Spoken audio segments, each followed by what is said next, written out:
Hi, trendsetters. I hope I've improved my audio a little bit. I've been fiddling in the bowels of the computer, so I hope you can hear me better. A few interesting things have happened in the last day or so, and one is that the judge in Maryland has said that the case against Trump and his emolument stuff, making money off the Trump hotels while he's in the presidency, can go ahead.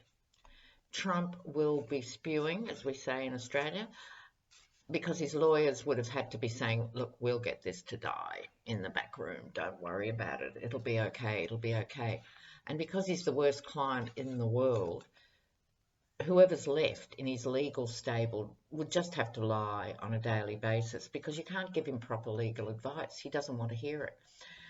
So they've got one of the ugliest jobs in the Northern Hemisphere, but so be it. Do I have any sympathy for them? No.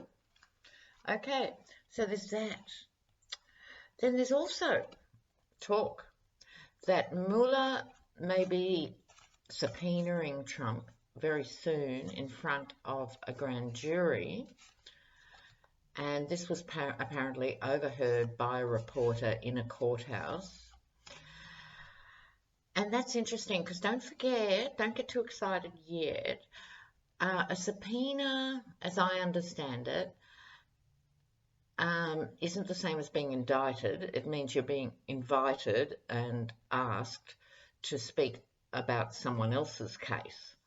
But of course, as we know, he can't lie straight in bed. He cannot tell the truth. He's pathologically adverse to telling the truth and contradicts himself 5 times in 3 sentences. So he's going to make a complete meal of that, and it's going to be humiliating for him, And speaking of humiliations, I think they're going to start piling up next week because there's one thing a narcissist hates, and that's not being liked. And it's going to be very obvious by the end of next week. He's not that popular. So you can't change the mind of his rusted-on nutcase following, but there are a lot of middle-of-the-road people, even those who voted for Trump, who are not happy. Okay, so I'm going to read on first about the election stuff-ups. They take a lot of forms, obviously. There's the machines that you vote for one candidate and then miraculously it changes to the GOP candidate. They don't seem to work the other way around. It's a curious phenomenon, is it not, viewers? There's that, and then there's the gerrymandering, and then there is all the attempts at voter ID stuff to try and eliminate voters. So I just want to have a quick look. Will this actually impact results? We have to know. I mean, obviously on some level it would impact results, but badly. Will it impact results in a major way? Let's call it vote tampering. Vote tampering.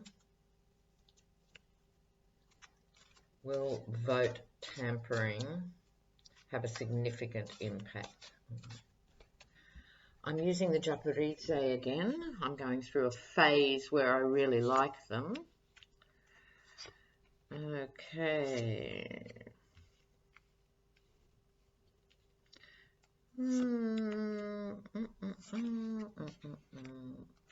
All right. Now, it's funny, 78 cards in a deck and the same ones keep coming up and keep coming up. So obviously there's a message there, viewers.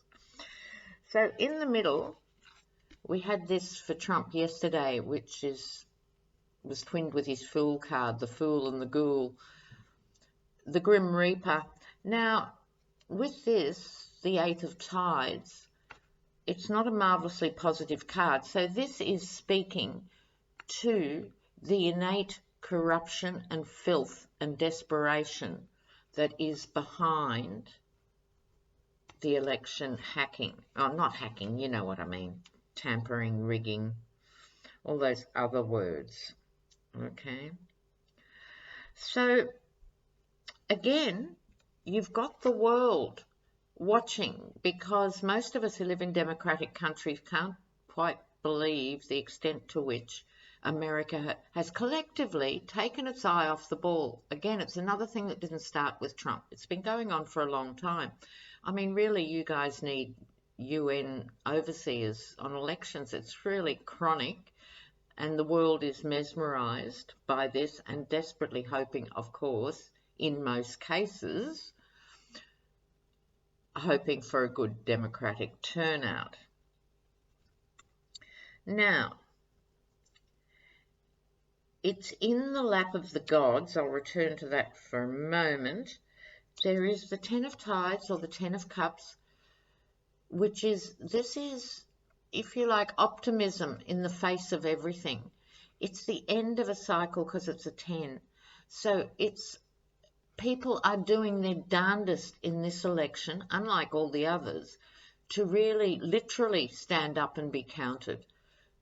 People are waiting, I'm hearing, to make sure their vote goes through okay and stuff. So it's being vigilant, and that's paying off.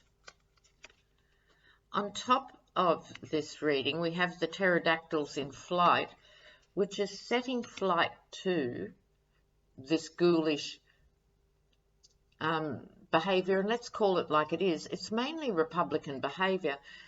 The Democrats are not holier than thou, but they don't do this filthy, inept bastardry like the GOP does, right? So the Six of Wands is moving away from that, and it's really important, everyone, it's really important. It's a bit like the gun control stuff. As soon as this crisis passes, which is in the form of an election, that people don't take their eye off that ball. As Americans, it's really important, guys, to stand up and keep hammering at your local level, at your state level. This has to change. It's time for a professional voting outfit, you know? Okay. Outcome, Wheel of Fortune. It is in destiny's hands. So, in other words, I think this card trumps, so to speak, the wiliness and the criminal behaviour, or even if it's legal, the immoral behaviour. It will be all right. It's a bit like the Judgment card. This election, it'll be seen for what it is. There will be a lot of disputes. Be prepared for that. There's going to be, I think, because of this, a lot of runoffs and so forth. But the Wheel of Destiny is there. And I think that's a good thing, right? So, in terms of the things we want to know about now, so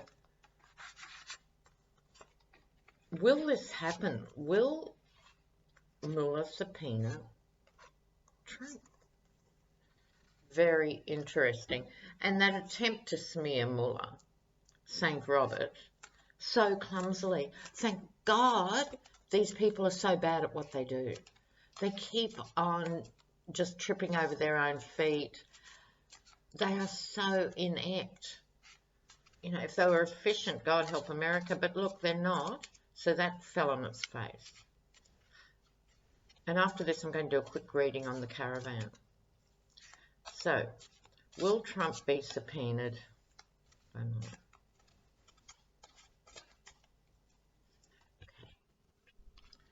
Will he be subpoenaed? Ooh, Ace of Fire. Here is the Fools. Okay. What do I make of this, you might well ask? Well, on top, Ace of Fire, Ace of Wands. So there's a very good chance this will go ahead. This is initiating a whole new ball game. And it's fire. Like, it's fighting fire with fire here. Because under this is the Seven of Wands. So it's like Mueller versus Trump in a way. Fighting fire with fire is what I'm seeing here too. So that would be, in general, a yes. Behind this, we all know, and surely anyone with a quarter of a heart or an 18th of a brain would have to start to appreciate that Trump is a fool. He's doing this high wire act. And of course, despite saying he would, of course, love to be interviewed by Mueller and he'd do it at the drop of a hat, and then saying he wouldn't do it, and then Giuliani being wheeled out in that embarrassing series of rambling, partisan wafflings that just really killed any legacy he may have had. They were so bad. They were so bad. So here you have the Fool card. You've got the Fool, Fire with Fire. Two of Tides, Two of Cups, the Wolves. So in a way, again, I'm seeing this as a personal combat between Mueller and Trump. It's a battle of the he-wolves, and I know who I'd put my money on in any legal context. So I think you've got an inkling from this, viewers. I'd be interested in your input too. I love your input, guys. But that to me says, yes, there is a very strong case that there will be a subpoena in front of a grand jury. Trump will hide behind the fact it's not an indictment. Once he realises the difference between the two, he'll be going, this proves there's no collusion. This proves I'm not a target. No, he's just setting a trapdoor for you as a last-minute thing to watch you fall through it with your tighty-whities in the air as you go head first. It's not necessary, I'm sure, for Mueller's bigger overall sprawling investigation to do this. But you know what? I think at this stage he's thinking, fuck it. Put the rambling moron on the stage and let's see what happens. He loves a microphone. Here, have this microphone. And of course, he will perjure himself in a nanosecond. Well, his desperate and fake lawyers will be working overtime to try and kill that. But I suspect what's behind this, viewers, is they were offered written testimony to certain questions and they did such a shoddy job of it that it's given Mueller the legal clout to be able to say, sorry, inadequate response, now you have to come in. That's my feel. That's what I think is behind this.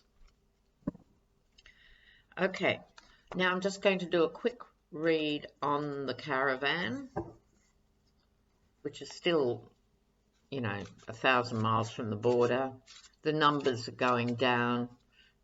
It's a very distressing spectacle that has been turned into a threat.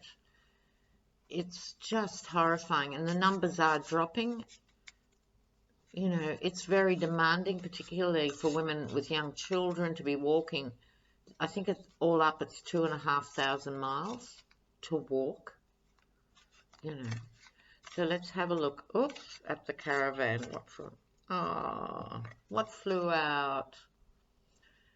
The Ten of Gardens, which is a very bountiful card. Very beautiful. I'm going to leave that in the centre there.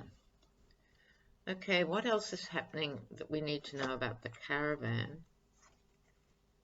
Oh, the wolves again. And the drowned. Okay, so there are some heavy cards here, but my feeling is the physical and emotional demands of the people who are in the Caravan are one thing. But I think on another level it's going to drown Trump. That's my feeling. I'll break that down for you. So behind this, the Page of Wands, that's, I think, the youthful endeavour behind this in the sense of people striking out for a better life. Underneath the reading is the Nine of Swords, being left with nothing. This is what's prompting people. They're living in certain countries that are rapidly becoming failed states. They're terrifying urban spaces to live in. People are desperate. But over the lot is what's called in the Japanese the drowned. If I think it's referring to people in the caravan, then you read it as the conventional hanged man, right? It's like time is suspended. They are just one foot after the other, literally. But the hanged man is also about another perspective. And why I think it's talking as much to Trump as those in the caravan. Can you see that upside down figure, viewers? I think he's overstated this case. He's blown this story way too big. So you're going to end up with 1,000 or less, several hundred people. He's gone hysterical with 5,000 troops, magnifying that to 15,000 troops on a war footing, which actually legally can't happen, and all of that. So he's making himself the master of these impotent terror threats. Meanwhile, these home-baked terrorists are causing havoc, including, I heard today, 7 arson attacks on Jewish targets in Brooklyn by locals, and he still perpetuates this myth of the other, demonizing the other, you know. And it's not actually working. It's the boy who cried wolf, right? Do we all remember that story? He's barked about this issue too often, and it says a couple of things. It also says, this is what I'm running on because I'm into the big stuff, and I actually don't give a flying fuck that you can't pay the power bill or that you're struggling to get your kids into a decent school. I don't care about any of that. I don't care that your friends and relatives are dropping dead in the preventable opioid crisis. This is the boy who cried wolf. And I think it's going to sink him. I didn't expect that. But I actually think it's not going down too well. All right, now, I'll be putting out a mini video about instructions for the live stream. But just in case you miss it or whatever, in general, it's going to be on Dave's channel, not mine. So that's Dave Johnson MOONRIDE. That's your evening of the election. We will be going on at 10 a.m. Australian time. But you guys go on daylight saving or go off daylight saving like the day before or something really tricky. So for American viewers, you really have to look up where you live and convert what's 10 a.m. Wednesday in Australia to your time. And so for some of you, it'll be 6 in the evening, some it'll be 7, some it'll be 9, whatever. So, because you've got on these different time zones. But we're trying to capture the early evening. Okay, that's the aim of the game. I do love you, my YouTube family. Mwah, mwah. We're nearly there, nearly there.